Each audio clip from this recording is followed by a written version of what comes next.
The mid-morning sun stretched across the cracked asphalt of Maple Street, the quiet hum of suburban life interrupted by the sudden flash of red and blue lights. A rusted 1968 Chevy C-10 creaked to a halt, its frame groaning like a warhorse too proud to surrender. Two young officers stepped out of their cruiser, smirks tugging at their lips. Their movements were cocky, casual. They looked like they'd just finished their coffee and were eager to notch another minor infraction on a slow day. "License, registration, or just some good excuses, old man?" the taller one sneered, circling the pickup like a predator sizing up wounded prey. Behind the wheel sat Harold Briggs, 82 years old. He didn't flinch, didn't speak. His hands remained steady on the steering wheel, scarred, calloused, deliberate. The old man didn't even look at the officers. His eyes were fixed on the road ahead, as if he'd seen this exact moment before in 1,000 different countries, under 1,000 different suns. The second officer, younger and more eager, chuckled with disdain. "What even is this thing? Some kind of junkyard pet project?" Still, Harold said nothing. Not out of fear. Not out of guilt.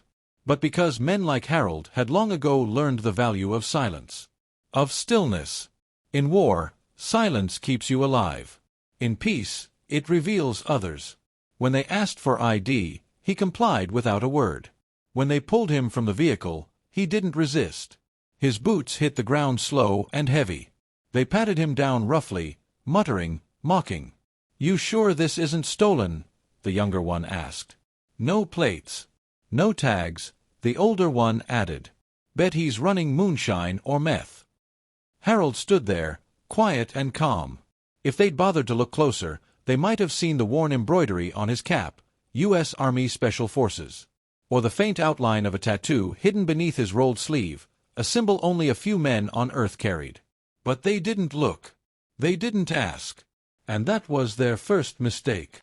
After emptying his pockets, keys, wallet, loose change, the officers found a small, leather-bound notebook. "What's this?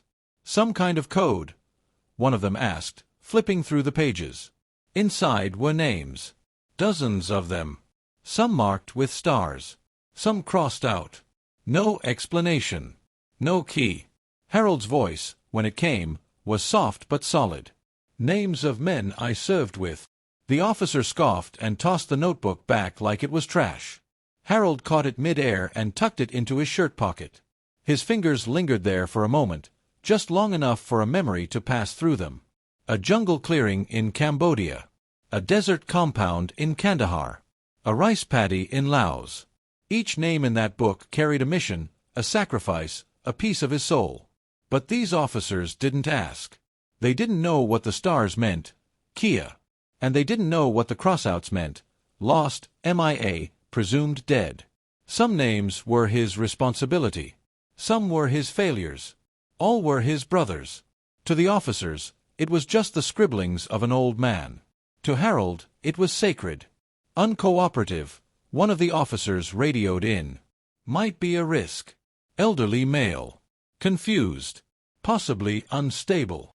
Harold sat quietly on the curb. His knees ached. His pride, however, remained intact. Behind his eyes were jungles and deserts and cities most people never knew existed. His body bore the memory of bullet wounds, infection, hypothermia, and betrayal. The worst things Harold had ever faced didn't wear badges. They wore insignias he was ordered to trust. A small crowd began to form. Most just stared. Some recorded. A teenager snickered and took a selfie, captioning it, "Grandpa's in trouble." Nearby, a gas station clerk named Mike Henderson narrowed his eyes. He knew that face. That posture. Mike had been in the army.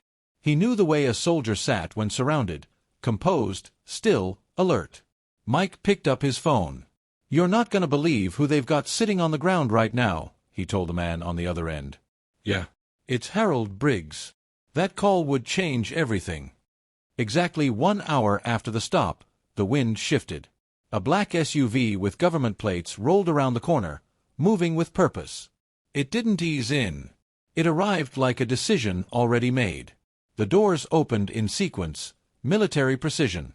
A man stepped out, tall, crisp, for stars on his chest. General Marcus Phillips.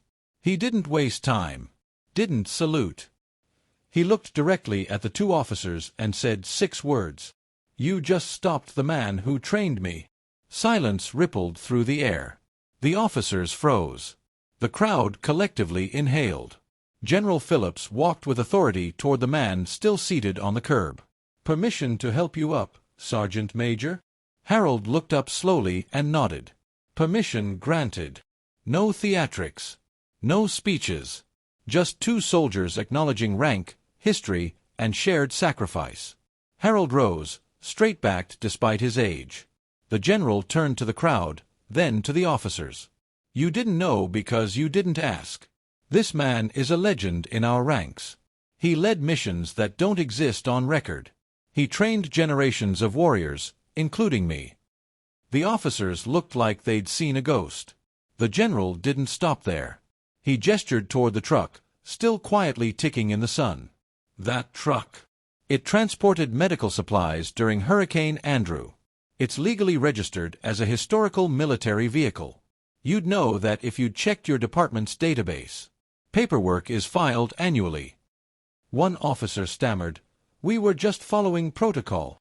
"Protocol," the general snapped, "is built on judgment. Harold Briggs wrote the protocol for night extractions that's still used by special forces today." The younger officer's hand trembled slightly. He was beginning to understand. The crowd was now swelling. Voices rose: neighbors, veterans, nurses. Stories surfaced like ancient treasures pulled from the sea. "He built my dad's wheelchair ramp after his stroke. He volunteers at the VFW every week.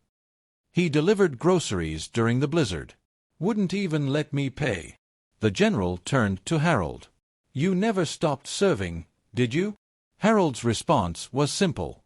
"Until they put me in the ground, sir." For the first time that day, the younger officer removed his sunglasses. His voice cracked. "Sir, I want to apologize. I had no idea." Harold looked at him, eyes steady. "That's the point, son. You never know who someone is just by looking at them. That's why respect comes first." The general led Harold back to the truck. As they approached, he gestured to the glove compartment. "Still carry it?" the general asked softly. Harold nodded once and opened it. Inside, neatly folded and carefully preserved, lay a small, triangular flag, the ceremonial fold of the American flag given to the family of a fallen soldier. The general stepped back and lowered his gaze. One of the officers leaned forward, confused. "What's that?" Harold held it up, reverently. "This was my son's." The words struck like a hammer. He didn't raise his voice. He didn't need to. The silence that followed was heavier than any shout. "My boy died in Mosul. Sniper fire. He was 28. Carried this truck down the same roads I did. It's seen both of us. One came home. One didn't." The young officer looked down, his earlier arrogance now a scar across his conscience.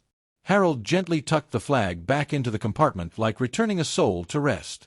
"I keep it there," he continued, "because when I drive, I like to believe he rides with me." The crowd was now utterly still. Even the wind seemed to pause. The general turned to the younger officer. "Do you understand now what you almost disrespected?"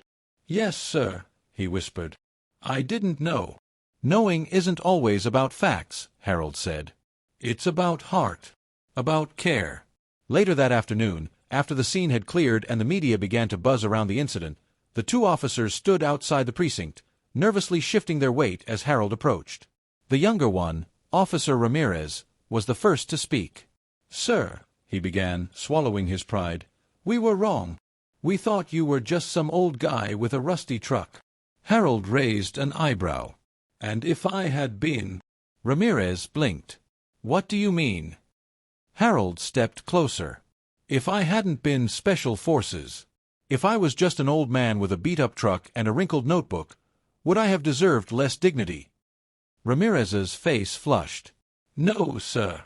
"Then say that," Harold said. "Say it out loud. So you remember." Ramirez squared his shoulders. "No one deserves to be treated like that, no matter who they are." "I'm sorry." The second officer nodded, humbled. We got caught up in assumptions. That's on us." Harold gave a small nod, like a teacher quietly acknowledging a lesson learned. "Respect," he said. "It's not earned. It's owed, until proven otherwise. Doesn't matter what badge you wear." From that day forward, Ramirez made a habit of visiting the local VA.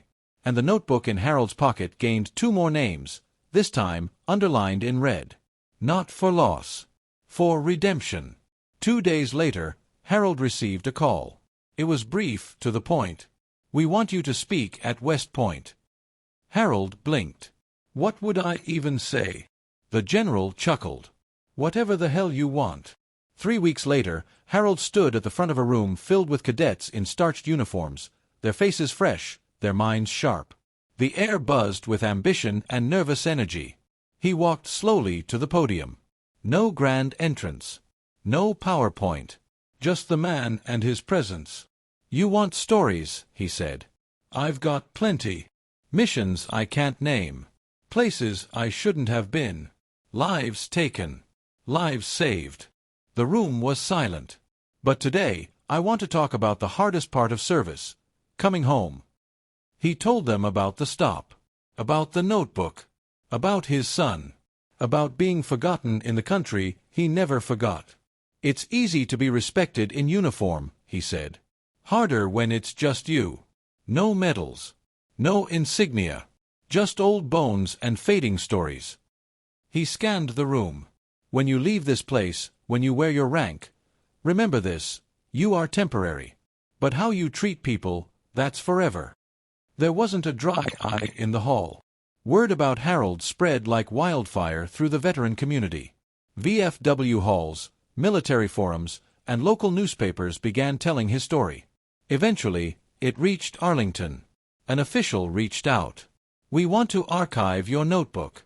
To preserve it. As part of national military memory." Harold was hesitant. That notebook had never left his side in decades. But the general offered a compromise. "We'll scan it. Digitize it. Make sure each name is honored properly. Then, if you want, we'll place the original in a climate-controlled display, with your story, your words, your photo." Harold agreed on one condition. I read the names. And so, under a soft spring sun, standing before a modest crowd at Arlington's Memorial Hall, Harold opened the notebook one final time. His voice was not loud, but it carried. Every syllable was deliberate. Staff Sergeant Richard Lively. Captain Marisol Chen. Private First Class Billy North. Dozens of names. He paused after each one, honoring the memory with silence. "These aren't numbers," he said at the end. "These were people. Friends. Fighters. Some went down screaming. Others smiling. All of them gave everything." The audience stood in reverent silence. A few saluted. Others simply cried. The notebook was placed behind glass. The caption read, "Harold Briggs, Keeper of the Names." A reminder that heroes walk among us, unseen. Back in his hometown, long after the headlines faded, Harold resumed his quiet routine. Every morning, at 6:45 a.m., the old Chevy C10 would roll down the street. Neighbors started calling it the Legacy Drive. He didn't stop much. Just drove. Past the school where he volunteered. Past the VFW. Past the cemetery where his son rested. Kids would wave. Some adults would nod with newfound respect. And on occasion, someone would jog out with coffee and place it gently on his dash without saying a word. One day, a young boy chased after him on a bike and yelled, "Hey, Mr. Briggs! I read about you at school." Harold stopped the truck, chuckled, and waved the boy over. "You like old stories?" The boy nodded. Harold handed him a dog-eared book. "Start with this. It's not about war. It's about loyalty." From then on, every Friday, the boy would visit Harold and listen to one story from the past. Stories no one else had asked to hear in years. Years later, that boy would enlist. Not because he loved war, but because he believed in service. And when asked why during his interview, he'd answer, "Because a man named Harold Briggs taught me what duty looks like, in silence." Brought to life with dramatic resonance, subtle emotional turns, and a powerful sense of closure. This section brings Harold's journey full circle and leaves a lasting message about honor, remembrance, and quiet legacy. The cemetery sat quiet under a low gray sky. A soft breeze rustled the flags, gently flapping among rows of white stones. Harold stood alone, hand resting on the headstone etched with his son's name, CPL, Thomas Briggs, 1981 to 2009. Never forgotten. He knelt slowly, his knees creaking with age but steady with purpose. I kept my promise, son. He pulled a folded note from his breast pocket, the last page from his notebook, the one with his son's name written in thicker, darker ink than the others. Below it, Harold had scrawled something new. They know now. They all know. His voice cracked as he read it aloud, placing it at the foot of the grave under a smooth stone. You're not just a memory anymore, Tommy. You're a part of something bigger now. You and all of them.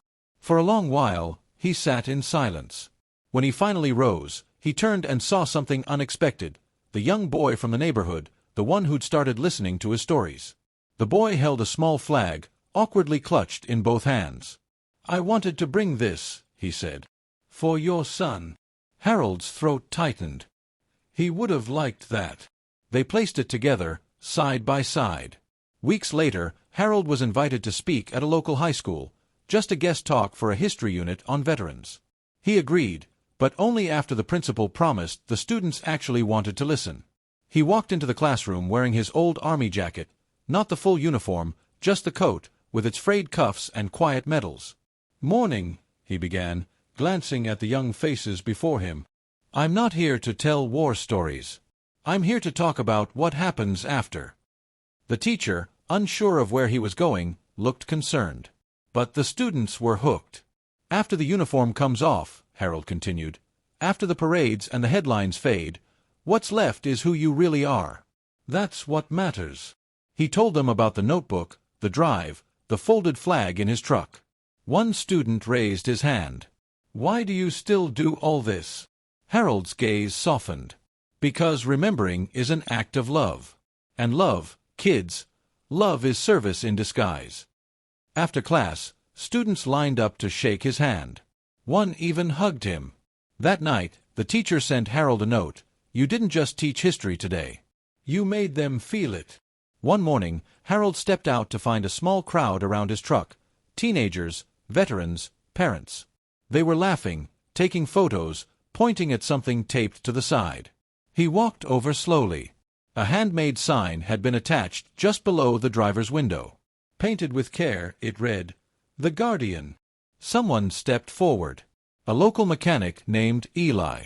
We figured, your truck deserves a name. It's done more protecting than most armored convoys. Harold gave a rare chuckle. The Guardian, huh? That sounds fancy. It fits, Eli said. Because everywhere it goes, so do their names. That notebook, that flag, it's like carrying them through the streets again. Making sure they're not forgotten. Harold didn't say much.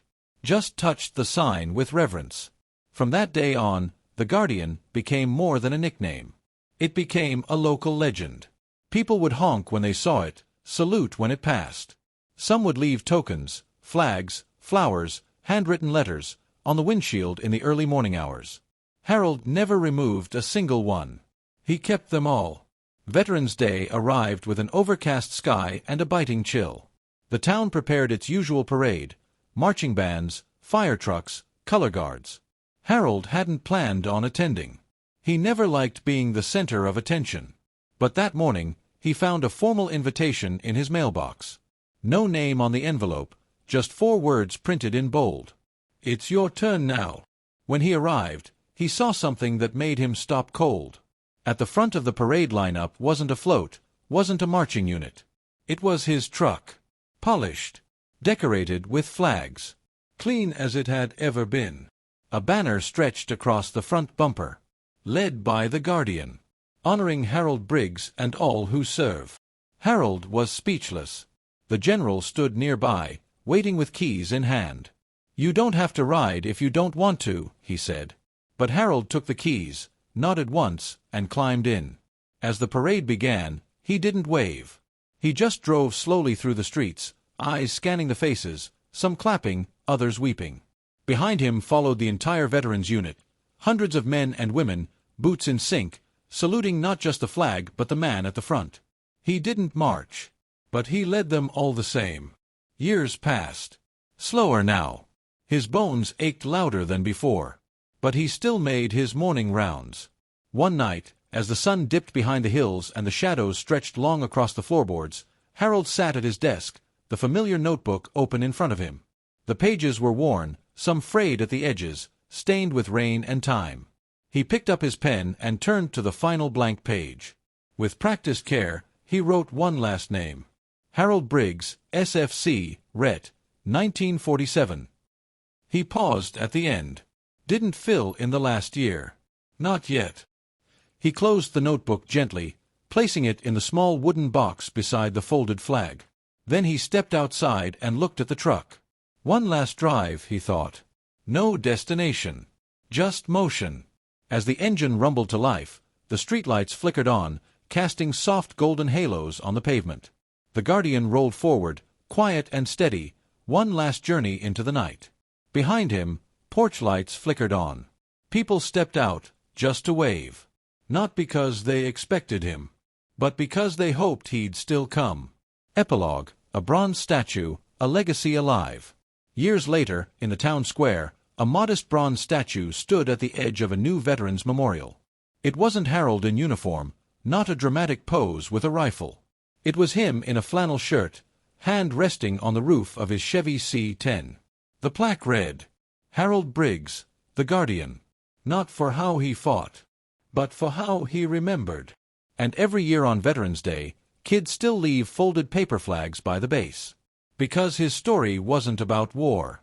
It was about never letting go of the ones who served, and carrying them forward, 1 mile at a time.